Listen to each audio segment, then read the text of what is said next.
रहे क्यों? पैरों में गिर करके कहा एक और दो तो फिर स्वर्ण में वास हो, ऐसा कह दिया। जैसे ही कहा आपका वास सोने में हो, तत्काल कलयुग ने सूक्ष्म रूप धारण किया और राजा के स्वर्ण के मुकुट में जाकर के बैठा। राजा की बुद्धि विकृत की। राजा की जब बुद्धि विकृत हो गई, प्यास लगी, एक समीक ऋषि के आश्रम पर गए, पानी मांगा, किसी ने जल नहीं दिया, तो एक मरा हुआ सर्प समीक ऋषि के गले में डाला। समीक ऋषि के पुत्र श्रृंगी ऋषि ने देखा तो श्राप दे दिया, आज से 7वें दिन जिसने भी मेरे पिता के गले में मरा हुआ सर्प डाला है, 7वें दिन उसकी तक्षक के दंश मारने पर मृत्यु हो जाएगी।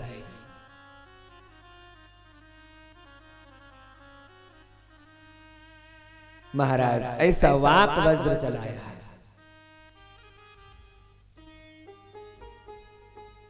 समीक ऋषि की समाधि खुली। पुत्र से पूछा क्यों रोते हो? सारी घटना पुत्र ने बताई। श्राप भी दे दिया है। गौरमुख नामक शिष्य को भेजा, जाओ राजर्षि परीक्षित से कहो 7 दिन में मरने का उपाय करें, मृत्यु का कोई उपाय करें।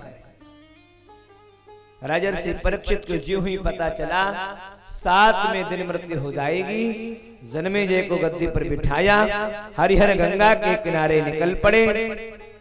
हरिहर गंगा के किनारे बैठे, संतों का समागम हुआ। हजारों करोड़ों की संख्या में संत जन वहां राजर्षि परीक्षित के पास आ पहुंचे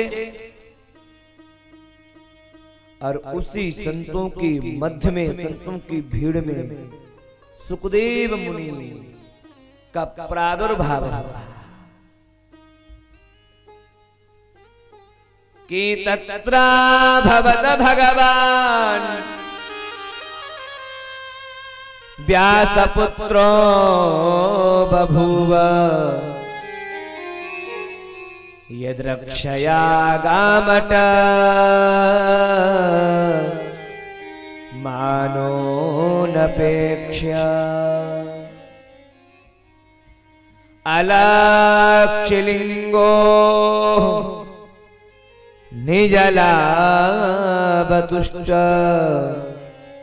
व्रतश्च बालैः रवदूतवेशः।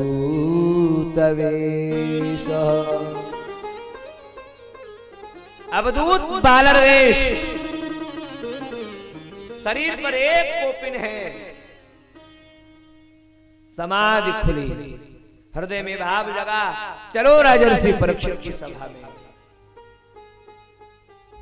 जैसे सभा में आए, सब जन, सब संत जन खड़े हो गए। सबने कहा परीक्षित अब आपकी मुक्ति कन्फर्म हो गई, अब आप नहीं मरोगे, आप मुक्त हो गए।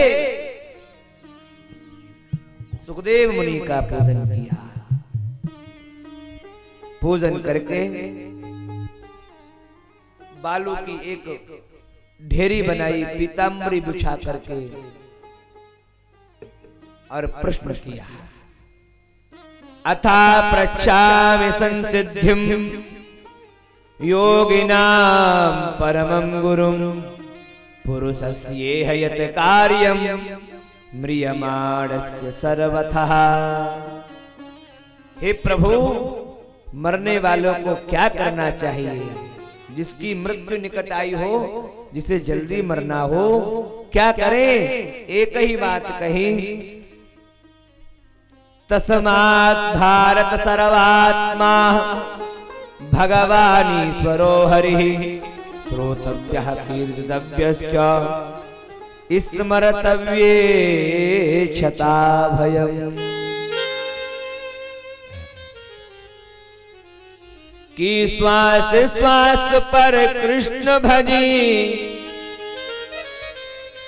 वृथा श्वास जनि खोय, ना जाने या श्वास की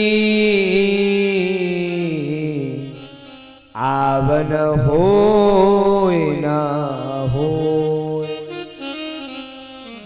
राजन, जल्दी बनने वाले को केवल हर श्वास पर एक ही काम करना चाहिए, कृष्ण नाम भज। बोले महाराज कैसे भजे, मन बड़ा चंचल है। बोले मन को एकाग्रचित करना है तो एक काम करो, जितासनो जित श्वासो जित संगो जितेन्द्रियः स्थूले भगवतो रूपे मनः संधारये धियः। मन को यदि एकाग्रचित्त करना है तो अपने आसन को जीतो। एक आसन पर कई घंटे तक बैठ जाओ, ऐसा प्रयास करो। 3 घंटे की कथा में ही आफत आ जाती है। हाँ,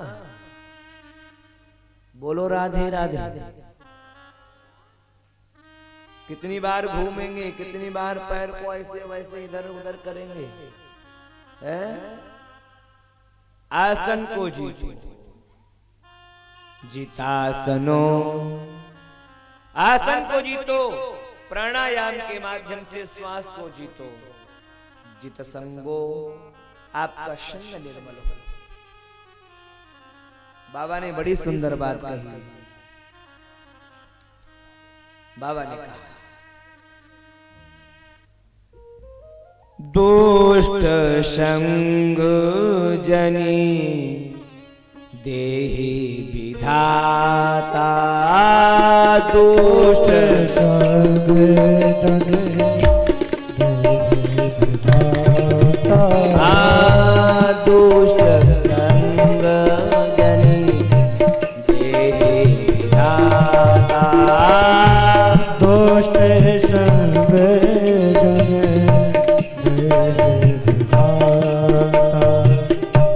तासो भलो, तासो भलो नरकी को वासा। दुष्ट संग विधाता। दुष्ट संग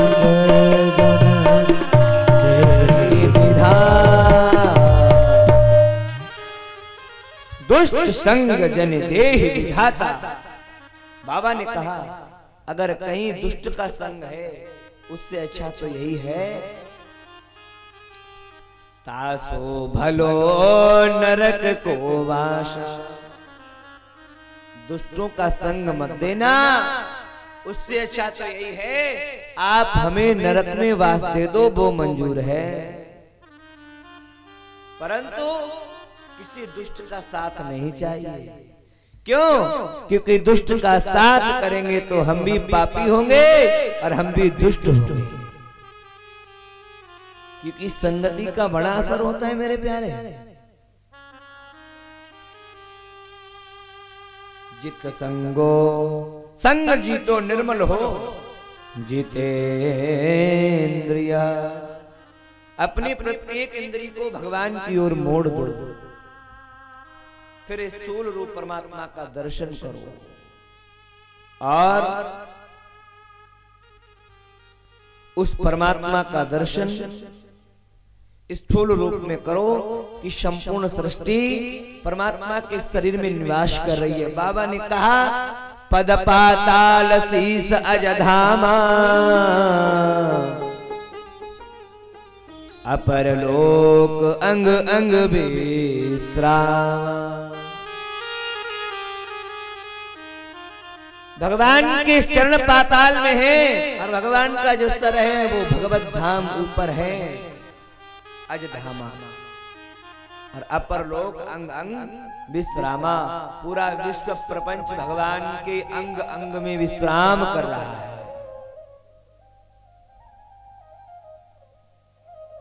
तत्काल आचार्य कह रहे हैं, तो राजा परीक्षित ने कहा, महाराज गुरुदेव, परमात्मा संपूर्ण सृष्टि को कैसे बनाते हैं? तो कहा, भगवान नारायण क्षीर सागर में विराजमान होते हैं। मन में भाव जागता है, एको हम बहुत श्याम, मैं एक से बहुत हो जाऊं। तत्काल भगवान के नाभि से कमल निकलता है, ब्रह्मा जी का प्रादुर्भाव हो जाता है। 4 श्लोकों की भागवत नारायण ब्रह्मा को प्रदान करते हैं और ब्रह्मा जी को विधाता बना देते हैं, तुम सृष्टि का सृजन करो। और यही ब्रह्मा सृष्टि का सृजन करते हैं। सबसे पहले भगवान शिव को जन्म देते हैं, उनका प्रादुर्भाव करते हैं। फिर 10 मानस पुत्रों का जन्म होता है। मानस पुत्रों से भगवान ब्रह्मा कहते हैं तुम सृष्टि का विस्तार करो, पर नहीं करते हैं। समाधि के लिए चले जाते हैं, हमें तो भजन करना है, हमें तो भजन करने के लिए देह मिला। तो ब्रह्मा अपने शरीर को 2 भागों में बांटते हैं, एक से मनु, एक से शतरूपा। मनुष्य और स्त्री का प्रादुर्भाव हो जाता है। कहते हैं आप सृष्टि का विस्तार करो, सृष्टि का सृजन करो। पृथ्वी पाताल में है, तो उसी समय भगवान वराह का प्रादुर्भाव होता है। बोलो वराह भगवान की जय। वराह भगवान हिरण्याक्ष का उद्धार कर पृथ्वी की स्थापना करते हैं और मनु शतरूपा के माध्यम से 5 संतानें प्रकट होती हैं, 3 पुत्री 2 पुत्र। आकुति, देवहूति, प्रसूति, प्रियव्रत और उत्तानपाद। आकुति का विवाह रुचि प्रजापति के साथ में होता है और देवहूति का विवाह ऋषि कर्दम के साथ में होता है। बाबा ने कहा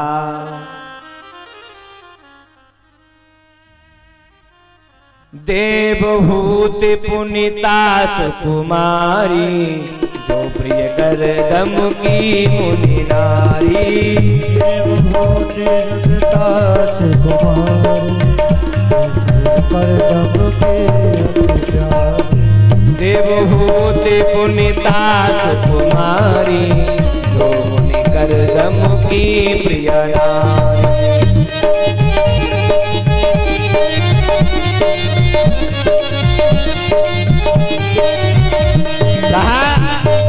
देवहूति मैया का विवाह करदम के साथ में होता है। वहां 9 कन्याओं का प्रादुर्भाव होता है और 10वें संतान के रूप में भगवान कपिल आते हैं।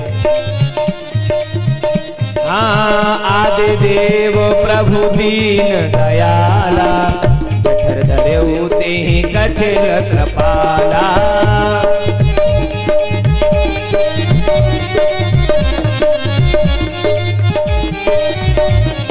भगवान कपिल का प्रादुर्भाव 10वीं संतान के रूप में जब हुआ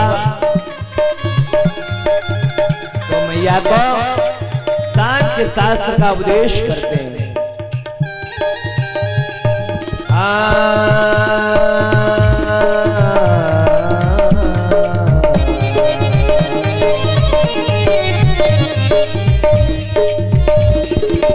सांख्य शास्त्र जिन प्रगट बखाना, शास्त्र जिन प्रगट बखाना, सांख्य शास्त्र जिन प्रगट बखाना, सांख्य शास्त्र जिन प्रगट बखाना। तत्व विचार निपुण भगवाना, तत्व विचार निपुण भगवाना, तत्व विचार निपुण भगवाना, तत्व विचार निपुण भगवाना, तत्व विचार निपुण भगवाना,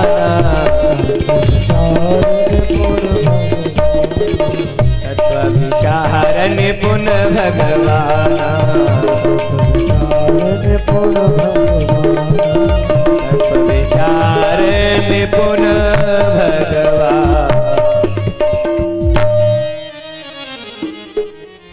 देवहूति मैया को भगवान कपिल सांख्य शास्त्र का उपदेश करते हैं। इंद्रियों को कैसे बस में किया जाए। जब बालक गर्भ में आवे तो माताओं के क्या धर्म है, क्या उनको पाना चाहिए, क्या नहीं खाना चाहिए, इशारे धर्म का निरूपण भगवान कपिल ने किया अपनी मां को। मैया का शरीर श्रवण करते करते करते करते बर्फ की तरह पिघलना प्रारंभ हो गया और एक नदी बन गई जिसका नाम सिद्धदा नदी पड़ा। बोलिए सिद्धदा मैया की।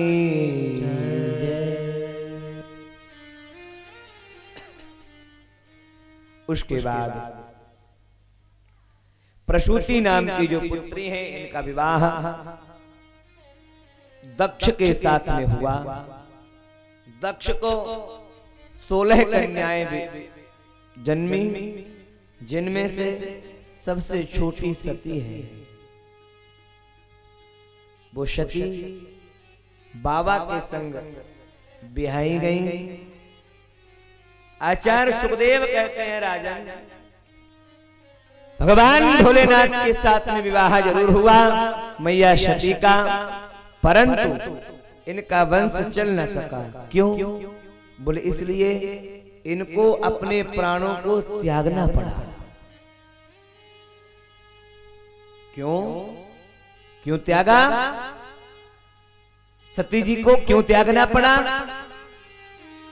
कहा अनेकानेक कारण है, अनेकानेक।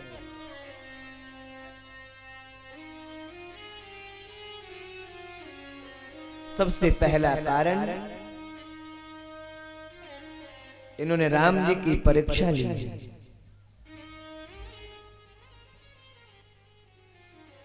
एक बार कुंभज ऋषि पाही, कुंभज ऋषि के यहाँ शिव कथा श्रवण के लिए गई, मैया भी साथ में गई। बाबा जब लौट गए थे उसी समय हमारे राघवेंद्र सरकार लीला कर रहे हैं।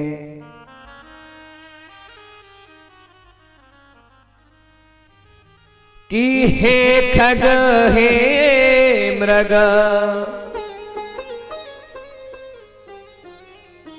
मधुकर श्रेणी,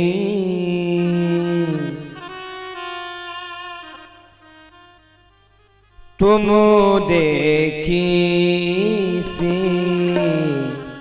ताम्रग नैनी, तुम देखी सी ताम्रग नैनी, तुम देखी सी ताम्रग नैनी। हे खग मृग मधुकर श्रेणी, हे खग मृग मधुकर श्रेणी, तुम देखे से ताम्रग नैनी, तुम देखे से ताम्रग नैनी। राम जी जब लीला कर रहे हैं, जैसे ही बाबा ने देखा ये तो मेरे राघव है। इष्ट देव मम बालक रामा, प्रणाम कर लिया, प्रणाम किया। मैया बोली तुम किसको प्रणाम कर रहे हो? अरे महादेव, आप प्रणाम किसको कर रहे हैं? पूरा जगत आपको प्रणाम करता है, आप बालकों को प्रणाम कर रहे हो। बाबा ने बहुत समझाया, नहीं नहीं नहीं नहीं, मैं नहीं मानूंगी, ये भगवान हो ही नहीं सकते, मैं तो परीक्षा लूंगी, परीक्षा लूंगी। जाकर बाबा ने मना किया, लेकिन सती कहां मानने वाली है। उस नारी का कभी कल्याण नहीं होता है जो अपने पति की बात को नहीं मानती है। कभी कल्याण होने वाला नहीं है। सती ने नहीं मानी तो अपने शरीर को जला करके राख करना पड़ा।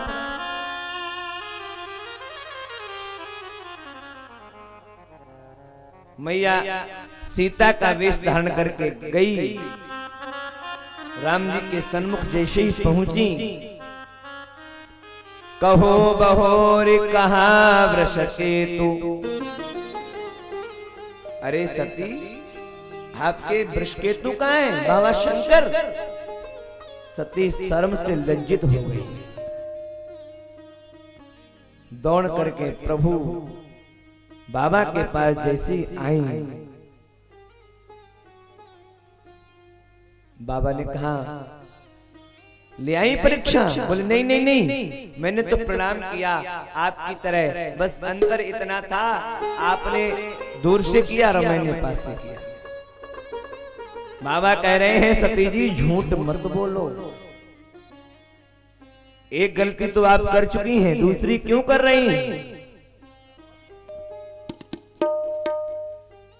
कि तब शंकर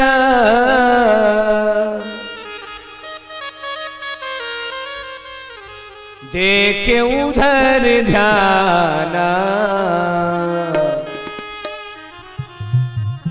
सती जो कीन चरित सब जाना, सती जो कीन चरित सब जाना। ओ तब शंकर देखे उधर ध्याना, तब शंकर देखे उधर ध्याना, सती जो कीन चरित सब जाना, सती जो कीन चरित सब जाना, सती जो कीन चरित सब जाना। सती ने क्या किया? बाबा ने जान लिया और बाबा ने उसी दिन संकल्प कर लिया, आज के बाद सती मेरी पत्नी नहीं है, इसने मेरे माता का रूप धारण किया, आज से मेरी माँ के समान है। इसलिए हर नारी को अपने पति की बात स्वीकार करनी चाहिए।